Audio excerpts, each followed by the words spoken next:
Key Israel lobby senator calls for U.S. military strikes on Syria. Said here they called on Obama to attack Syrian airfields, airplanes, and massed artillery. So this influential chairman is Carl Levin, the Democrat from Michigan. He returned from a fact-finding trip to the Middle East, although I don't think he was really looking for facts. He says he also expressed support for arming the terrorists fighting against Assad. Increased military pressure on Assad is the only way to achieve a negotiated settlement in Syria, which in turn is needed to restore stability to a region that certainly doesn't need any more instability. So, Hezbollah holds Israel responsible for Beirut bombing. So we covered this before, but I have some more news updates on that. They said the blast is part of an ongoing targeting of the resistance, and the beneficiary of the blast is the system that serves the Israeli project, says Hezbollah's deputy general.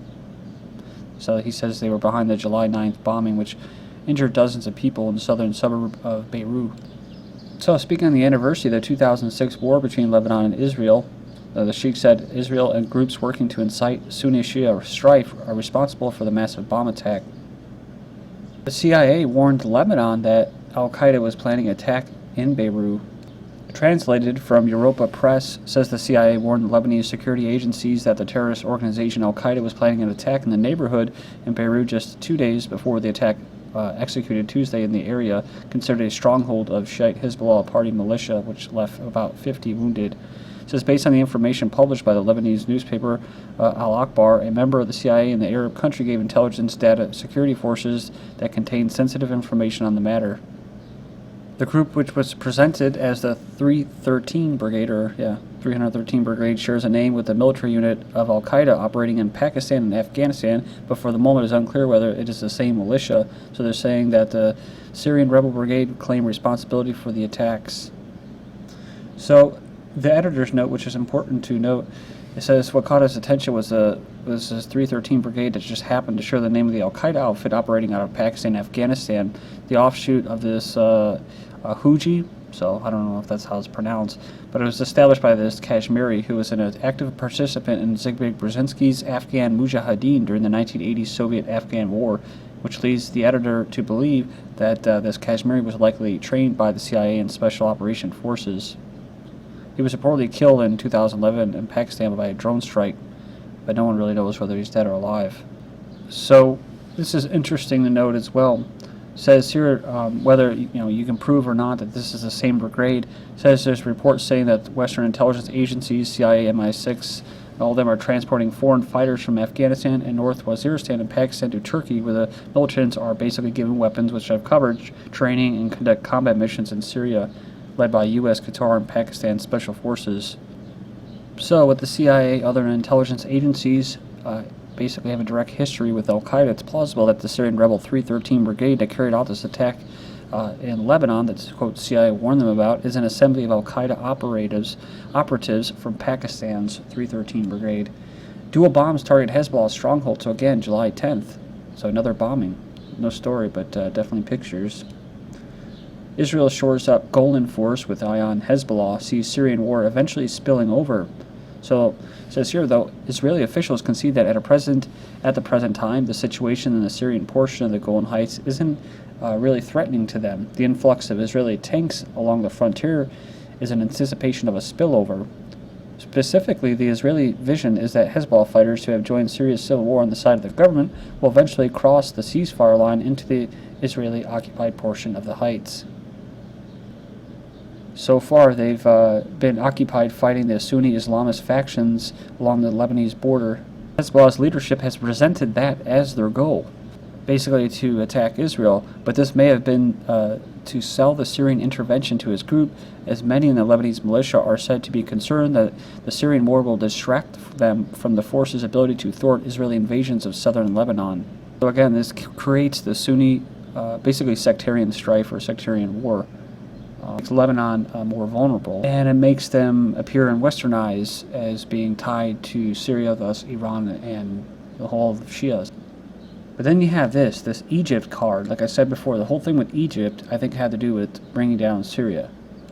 So Egypt junta thinks Israeli okay to widen the Sinai offensive. So now all of a sudden you have this Sinai conflict going on, right? Says here that Egypt's new military junta has reportedly contacted the Israeli government to request permission to launch a broader offensive against the Sinai Peninsula. Per Camp David Accords, all military ops in the Sinai must be approved by Israel. It says the military anticipated Sinai is the hotspot ahead of the coup or regime change, and deployed tanks along the border with the Gaza Strip to prevent Hamas from deploying fighters in support of the ousted government. The new regime is hostile, has a hostile position towards the former Mubarak government, but Morzai's ousted government, by contrast, was ideologically supportive of Hamas and had even convinced the faction to distance itself from Syria and Iran in favor of the new Sunni Islamist bloc of allies. IDF builds marine obstacle in Red Sea. The military speeds up Hourglass project to boost Israel-Egypt border amid rising concerns from Sinai chaos. Obstacle to foil breach attempts by divers and jet skis. So kind of like the attack boats, the Iranian attack boats. U.S. sends warships near Egypt after a coup. So they've sent them F-16s, or at least they're on the way.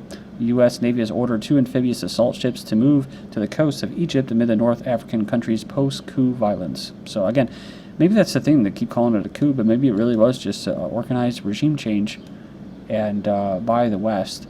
And now they're going back there to probably aid their own little private army that they have. Because me personally, I don't think it's the Egyptian People's Army. Egypt junta encouraged as U.S. dubs ousted government undemocratic. So Congress mulls special coup waiver for Egypt. Under U.S. law, the government is obliged to suspend all aid to a nation in the event of a military coup, which is why the Obama regime has been desperate to avoid using the word to describe last week's military takeover in Egypt. Instead, they continue to speak supportively of the new regime while lashing to ousted elected government as undemocratic. So it's just another way, too, of just turning a blind eye to what's going on, like in Bahrain and that. When they want to take down governments and create the whole region to be unstable or destabilize it, create refugees, exploit resources, then they do what they're doing in Syria or Libya. But I personally, no matter all these reports are kind of conflicting with each other, I think a part of it was to kind of create more destabilization. Turkey's Erdogan slams military coup in Egypt as illegitimate. So he says here that every military coup, regardless of its target, country, and reason, is the murder of the democracy, people, and the future of the country. Washington vilified on both sides of Egypt's divide. And I like the sign, "Your Obama is supporting terrorism," says a protester. I mentioned this too in previous videos. There's also the goal of creating American hate, anti-American sentiment. So it's another thing to throw in there why they do these things. But I don't have all the answers. But yeah, so it's funny that they say here, no matter what side you talk to in Egypt, where people have been polarized by a violent political crisis, the U.S. president is cast as the villain. Maybe they're just wising up, and maybe they're realizing that they're just being played like pawns, right? Go out there and revolt, and then they act like they get their new leadership, and they don't. New constitution, which was probably written by the Rand Corporation. All right, as far as public sentiment, public esteem for military still high. Can you believe this? So clergy in the middle, lawyers at the bottom. Americans continue to hold the military in high regard, with more than 3/4 of the U.S. adults, 78%, saying that members of the armed services contribute a lot to society's well-being. That's a modest decline from 84% 4 years ago. Can't believe it's that high to begin with. But the military still tops the list of the 10 occupational groups, followed closely by, of course, teachers that keep it going, medical doctors, scientists, and engineers. So, as far as the least amount of support, lawyers, business executives, that's interesting, journalists, artists, clergy. You think that journalists and artists would be at the bottom, and even some of clergy, but of course you have neoconservatism and that Judeo-Christianity, and they push what they got to push. If you're new, this is my website, Global Government News, or GGNonline.com. I usually post links. I'm going to stop that until further notice. That's kind of the big announcements as far as changes to GGN. Reasons being, it's just, I took almost 9 articles, just random, and tried to did a Google search, and I found them. So I came up with a number of something like 840,000, almost a million clicks, and I basically burnt out my right hand, so I have to use both and switch off because it starts to hurt. So, and I think it's due to all these links. So, you know, just, I mean, these videos are pretty much free. So, you know, just take the time, look up the headline, and it'll help me immensely to be able to keep my wrist from getting any worse, man. I tell you, I mean, I do the carpal tunnel exercises and all that, but wear the braces. What is your favorite GGN topic? I'm going to post a new poll probably next week. So far, or actually it's closed, but 52% says eugenics and social engineering news, followed by 33% war on terror, liberty, sovereignty, followed by surveillance, 8%, and 5% other, which is probably the economy. So, all right, new front opens in Syria as rebels say Al-Qaeda attack means all-out war. So get this, Syrian rebels said on Friday the assassination of one of their top commanders by Al-Qaeda-linked militants was tantamount to a declaration of war. So there you go. Pakistan Taliban sets up base in Syria. The Pakistan Taliban have visited Syria to set up a base and to assess the needs of the jihad. So, assistant of ex-Afghan fighters of the Middle Eastern origin who have moved to Syria in recent years. Go figure, right? We're just making that connection. The CIA. Congress rejects Obama and McCain's plan to arm terrorist insurgents in Syria. They delivered a possible death blow to the Bilderberg and CFR plans to fund and send weaponry to foreign Islamic terrorist mercenaries in Syria. Iran and Turkey call for Ramadan ceasefire in Syria. So that's interesting, right? Ceasefire. Come on, guys. Well, last time they did it, back in 2012 in October, they basically blew up a bunch of cars and people and stuff. So they broke it, right? Actually, I looked at it in the article today. It said that the opposition wants a ceasefire, and the Syrian government acknowledged it and did it. And then, of course, the Syrian car bomb rocks Damascus despite holiday truce. But then you have Syrian militants besiege Aleppo during Holy Ramadan. So, and we just covered about this. They're having protests and stuff like that. And I think they even opened fire on them. The people in Aleppo, I mean, they're sieged. They don't have fuel and food and water and stuff, medical supplies. Zionist settlers and rabbis storm Al-Aqsa Mosque on the first day of Ramadan. So dozens of Zionists stormed the mosque field on Wednesday, which marked the first day of Ramadan. They're called, 100 Israeli extremists. We keep moving fast here. Next Indo-Pak conflict could be in Afghanistan. So says Afghanistan is going to be a mess after we leave. India's equity, basically their money and all that, is invested now deeply engaged in Afghanistan, and danger is the next frontier of the India-Pak conflict that's going to be in Afghanistan. U.S. now plans long-term military presence in Afghanistan. So we're not really shocked by this, of course, but they want to keep U.S. troop presence beyond the 2014 deadline. And this has nothing to do with individual sovereign states. This has to do with business interests. This has to do with the East trading bloc competing with the West trading bloc. This is competition in the trading blocs. Basically making sure that China doesn't get in there and start having influence. This is what's going on with the Gwadar port in Pakistan. It says here, UK military spending to be overtaken by India. The size of Britain's military budget is set to be surpassed by India in the next few years. Then Saudi Arabia targeting Iran and Israel with ballistic missiles.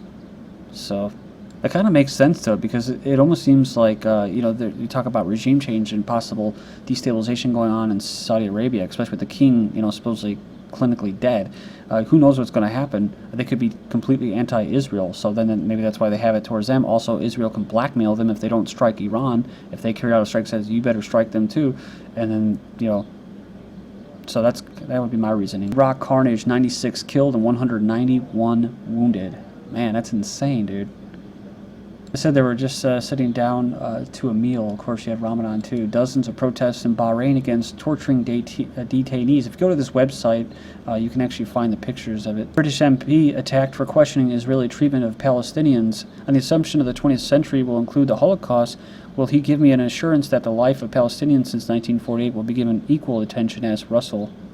He says his own party members lashed out at him for the comment. So it says here, Gavin Stoller, a Liberal Democrat Friends of Israel, said Bob Russell's a fringe, marginal voice in the community. All parties have them, sadly. So, yeah, it's very few people that actually have the cojones to stand up, not be politically correct. U.S. Marine Force in Darwin, Australia, boosts to 1,000 next year. ultimate to 2200, granting a full Marine Expeditionary Unit and effective base of operations. Again, a buffer between the two trading blocks. Russia-China joint naval exercise begins in Sea of Japan. It's to send a message to Japan. Again, trading blocks. Japanese public moods rebounding. Abe highly popular. Surprise, China and South Korea very negative towards Japan. And it's a good place to stop. This is GGN and I'm Darko. Thank you.